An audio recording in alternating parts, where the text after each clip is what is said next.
Welcome. Good evening. Good evening. And welcome to the HCC Weekend Update, where you get all the news that is news. I'm Terry. And I'm Sandy. Now to the news. Samuel Morrison set a new time record last week for flying over the Atlantic Ocean twice consecutively. His only comment upon landing was that he hadn't had a shower since he started. Is that what you call a dirty double-crosser? Touch my... There was an embarrassing moment for the D.C. Police Department when a rookie officer arrested a Supreme Court justice who was disguised as a drug dealer in an attempt to break an illegal trafficking ring. Just goes to show you shouldn't book a judge by his cover. That's right. The latest market research shows that the price of duck feathers has risen dramatically over the past few months. Oh, great. Now down is up. The Canadian government recently committed to increasing their support of research into the significance of dreams. I had a dream the other night that Really? I was a muffler. Really? Yeah. When I woke up, I was completely exhausted.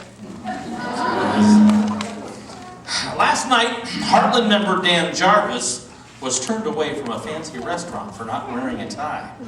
Indignant, he went out to his truck and fastened a pair of jumper cables around his neck to make a makeshift necktie.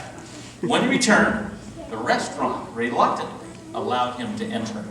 Yes, they said he could come in as long as he didn't start anything.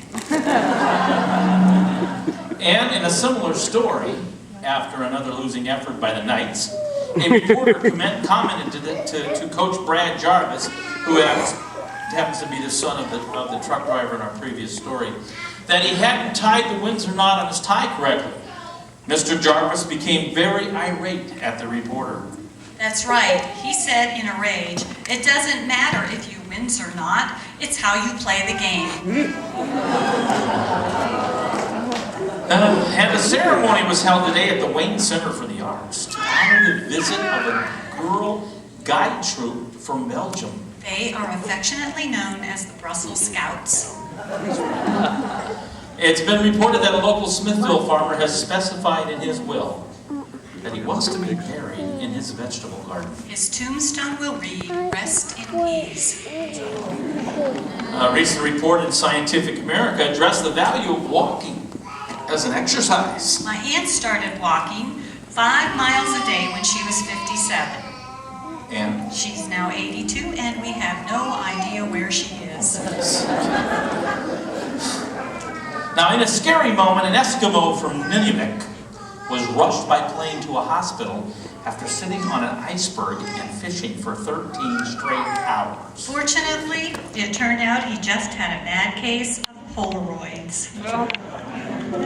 And the Worcester City Planning Department Board it's attempted to meet a growing need in the local community by starting an apathy support group. Yes, but unfortunately the meetings were canceled due to a lack of interest.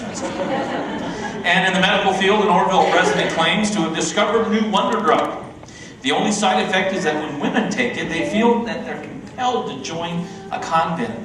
Now, the FDA has refused to license the drug. Yep, that's right. They say it appears to be habit-forming. Oh, here's something interesting. A recent survey shows that 3 out of 4 people make up 75% of the population. Our own little town of Orville was on the world stage last week as they hosted the annual championship chess tournament. However, controversy erupted when several participants were kicked out of the hotel lobby after sitting around for hours bragging about their past achievements and awards. The hotel manager has refused to comment on why he did this. Well, isn't it obvious? He just hates chestnuts boasting by an open foyer.